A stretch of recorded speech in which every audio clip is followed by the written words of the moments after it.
Alright, mayong hapon mga idol. So update ta sa ato ang small solar setup mga idol no.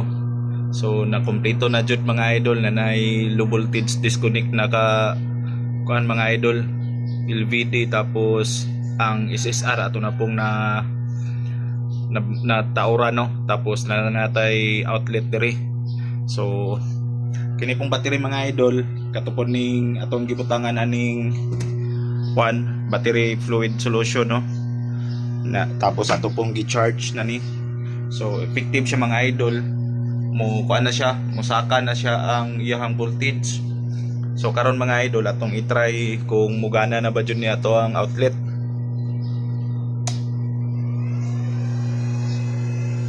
So atong i-try o charge ning ato ang kuan mga idol ning suga.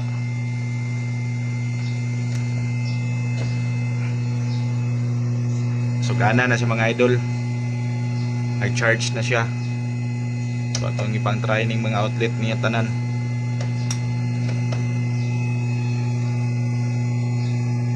So charge na siya. So kung mabot ni siya og 12 mga idol yung voltage, automatic na siya palong mga idol. Kay 12 atong voltage nga gi-ko na sa atong LVD gi-set up. So okay na mga idol no.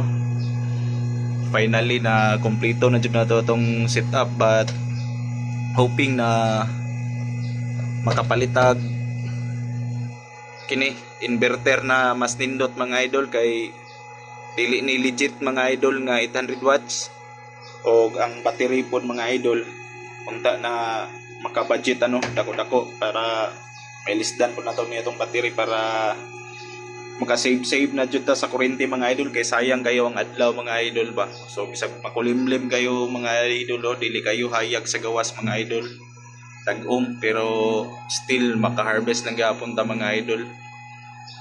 So mao ni ato ang controller mga idol 400 watts nga solar charge controller sa Ilijoy.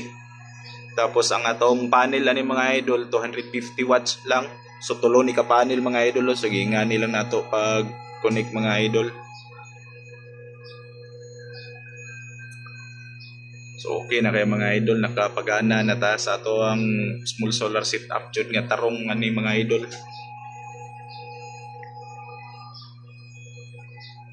So na natay LVD o kining SSR nga kuan additional.